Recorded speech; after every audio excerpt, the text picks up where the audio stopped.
Now, the second annual Fort Calata Memorial Lecture will start shortly in Cradock in the Eastern Cape. The lecture is hosted by the Fort Calata Foundation. Calata and three others, Matthew, Goniwe, Sparrow, Mkonto and Sicelo Mhlauli, known as the Cradock 4, were murdered by the security police in 1984 for their involvement in the liberation struggle.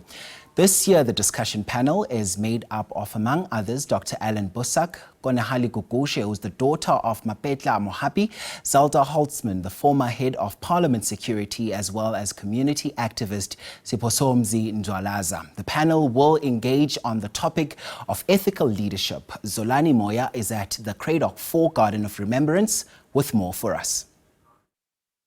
A very good day and warm welcome to the viewers who are watching from different parts of the country. Well, the second annual Fort Calata Memorial Lecture is on full swing at Cradock in the Eastern Cape, which is about 3 hours away from Gqeberha. With me here, I am joined by Dr. Allan Boesak, who needs no further introduction. Obviously, Fort Calata, so from part of the famous Cradock 4, who are known globally for their stance against apartheid. Do you think, personally, Fort Calata would have been more happier with the current political climate in South Africa? No, I think it would be immensely unhappy with what has been happening. Not only with the general climate in South Africa, our people are basically in despair, either in despair or wrestling with an anger that they don't know where to go to. He would be very unhappy with the state of the African National Congress, the factionalism that has wrecked that organization and sort of riding it like some devil. Nobody knows where to. He would be very unhappy with the performance of some of the leadership of the African National Congress. This is not what the man fought for. This is not what he died for. This is not what his children deserve and his people deserve. And so no, I think he would be very, very unhappy if he knew.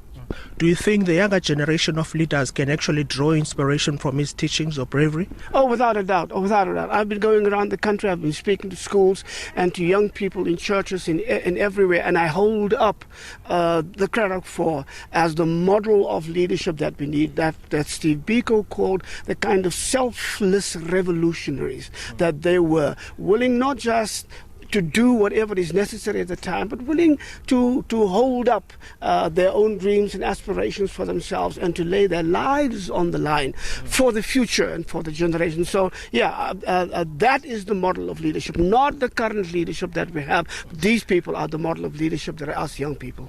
Thank you very much, Doc. I know that we've got a very, very, very hectic schedule going forward, but thank you very much for speaking. Zolani, I appreciate that. Thank you so much. Well, one of Fort Calata's children, Mr. Calata, who has over the years raised quite a number of fundamental issues, particularly with government. Mr. Calata, thank you very much for availing yourself to speak to us at the SABC.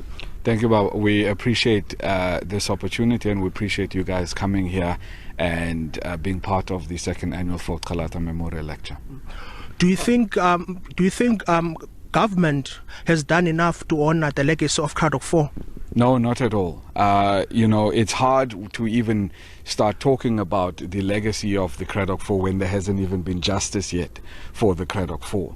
So, and I think that is the starting point where we still need to see people being prosecuted and held accountable for the murders of the Cradock 4. Then thereafter we can then start talking about their legacies and kind of creating the kind of society that they died for. What is our Fort Calata Foundation all about? Are there any plans going forward? What is it that you are seeking to achieve? Well, we're seeking to do a number of things, but primarily we want to firstly keep the memory of Fort Calata alive. We want to keep the memory of his comrades, Matthew, Goniwe, Sparrow, Mkonto, Sicelo, Mhlauli alive.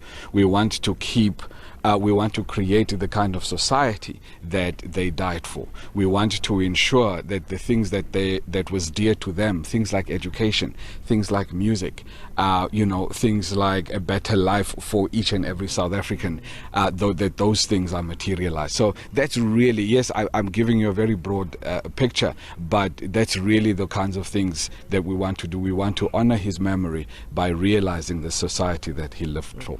That was Mr. Lukhanyo. Anyo Calata, basically telling us about the plans that the foundation has in terms of improving the standard of education as well as to improve the lives of the poor in South Africa. Well, that's a wrap, and it's back to you in studio.